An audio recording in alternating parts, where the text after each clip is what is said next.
Ito nga pala yung mga bagong pyesa na ikakabit ko kay Mountain Peak. Carbon!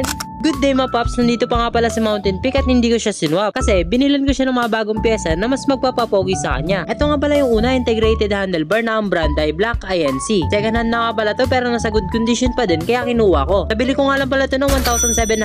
Meron na nga rin pala tong kasamang bar ply. Pitik check muna natin mga paps. Carbon. Sunod naman ay seat post, may kasama na din tong saddle. Nabili ko to sa halagang 1,200.